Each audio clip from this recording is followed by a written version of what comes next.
Oy, magandang umaga sa inyong lahat mga kababayan, mga Pilipino sa buong mundo. Sa norte, sa hilaga, sa timog, sa kanluran at silangan. Yun, north, south, west and east. Kumusta kayo dyan? Good morning, good afternoon, good evening. Depende sa time zone mo. Sa mga kababayan ko na nandito lang sa Pilipinas, good morning sa inyong lahat. At sana tayo lahat, well, hindi lang sa Pilipinas, sa buong mundo, mga Pilipino, sana tayong lahat ay nasa magandang kalagayan. Mainit ang mga balita, mainit ang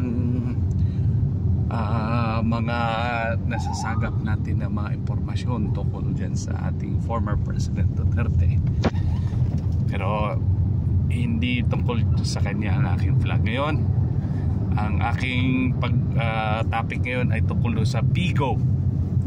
Ano ba yung PIGO? Ang PIGO ibig sabihin ng Philippine Inline Gaming Operations. Ano ba yun? Ano ba yung PIGO na yun? Philippine Inline Gaming Operations. Parang POGO rin yan, pero ang pinagkaiba yan, yun yung ginagawa nyo ngayon. Marami mga Pilipino, mga kaibigan ko nga yung iba, nakikita ko involved dyan sa PIGO. Ano bang ibig sabihin yan? Yun yung mga online betting natin, mga local na online betting. Medyo nababahala na rin ang gobyerno kasi nga dumarami ang ang mga online casino or online betting apps.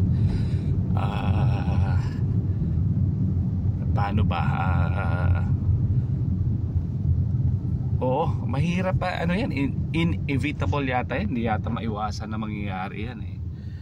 Dati pa naman, kahit nung panahon ng may mga pogo tayo, nandiyan na rin yan eh. Talagang dumami lang ngayon kasi nga siguro nauso eh, parang ganon.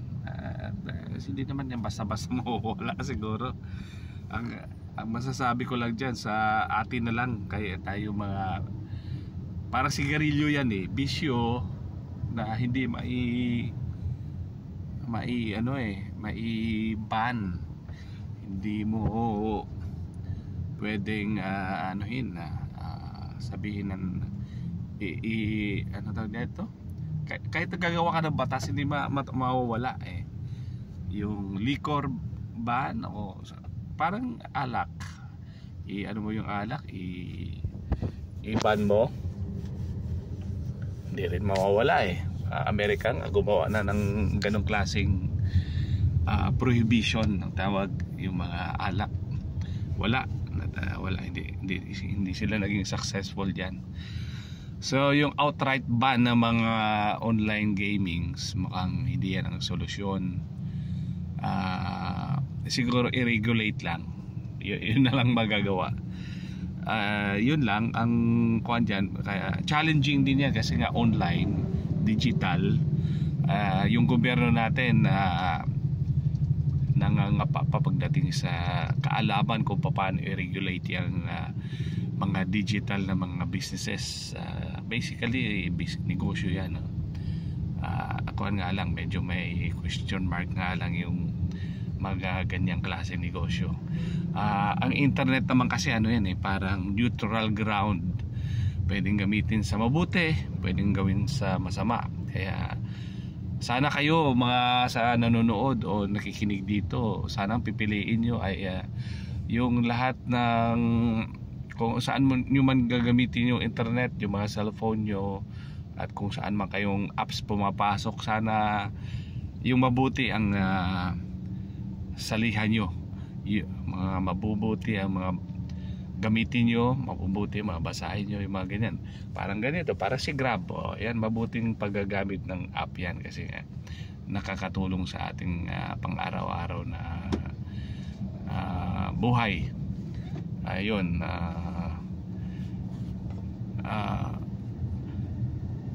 yung mga casino, online casino, kasi gambling eh. Basically may problema ang gambling eh, alam naman naman natin yan eh. Ang nananalo lang sa gambling dyan, yung gambling operator eh, at the end of the day. Yung mga ano siguro, yung mga magkaibigan lang pupustahan, baka okay lang yun kasi kayo lang naman yung katuwaan lang. Pero yung mga institutionalized or parang organized na mga gambling, mas maraming talo dyan eh.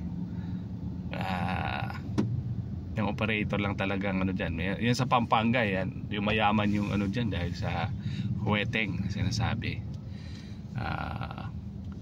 So malamang mayroon ng online huweteng ngayon, ano?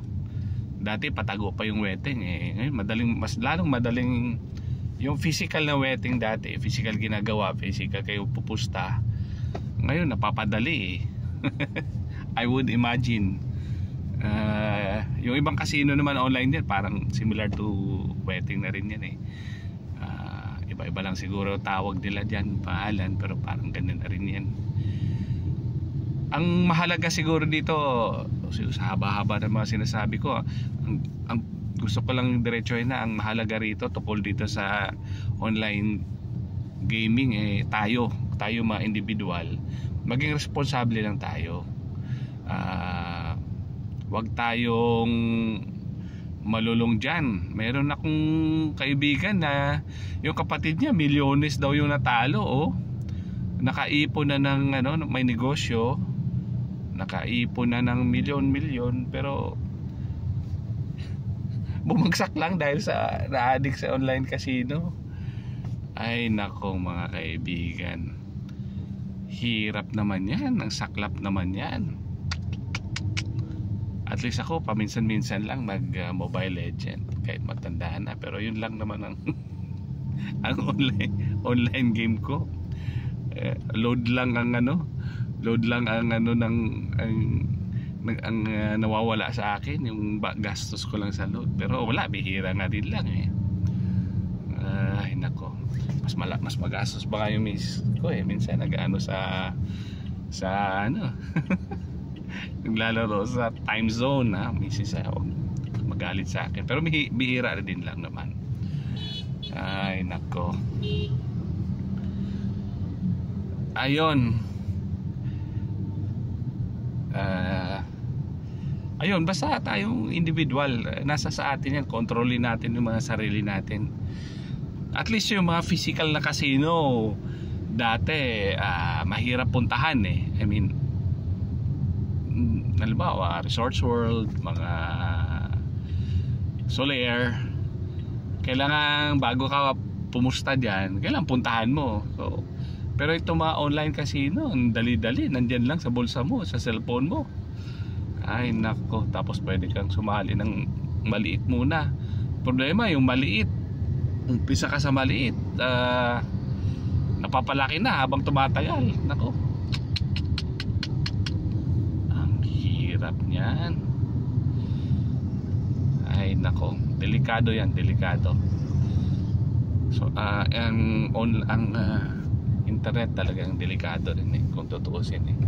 Pag hindi tayo marunong mag-umpisa tayo sa personal muna natin na karakter, personal natin na pag-iisip. Pag hindi tayo ika nga nasa wala hulog yung ano natin, yung ating kaisipan, medyo pagka gumamit ka ng ng internet, lalo kang nasisira o siraulo ka na. Pag ang siraulo gagamit ng internet, nako, walang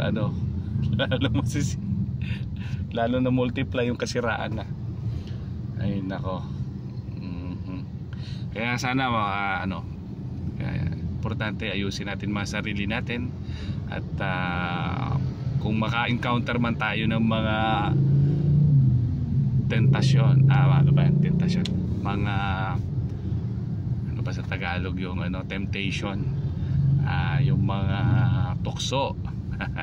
Kung maka-encounter man tayo ng tukso, mga kagaya din ng online gaming, ay kung okay na yung natin pag-iisip, hindi tayo basta-basta madadala dyan. Okay? At kung mag-try man kayo dyan, kaya nyong dalhin sarili nyo. Ay nako. Sige, so yung Pigo ngayon, baka mas mapadalas natin marinig yung Pigo. Kung yung Pogo out, Pigo in. Nako. Sige, sige. Okay, ingat-ingat lang tayo sa Pigo kasi nandyan lang yan, hindi mawawala yata. Kasi yung online casino yan, nandyan na, part na ng internet natin yan. Okay, so actually matagal na rin naman yan sa internet. Mas na ano lang ngayon na mas dumarami lang kasi ginawa nila mas madali eh. Dati wala pa yung mga apps eh, mga ano sa browser ka talaga pupusta. Eh ngayon mas komplikado kasi yung sa internet dati, ngayon mas madali eh. Tapos GCash, i-connect mo sa Maya, Paymaya, mas madaling mag ng pera, mag transfer. Ayun. Kaya mas madaling maka join sa mga ganyan. Kaya mag-ingat-ingat lang po tayo. So hanggang dito lang po. Sana ingat tayo palagi at magdasal palagi, ha? At hindi naman natin kasi kayanin ng tayo lang, ha? Okay.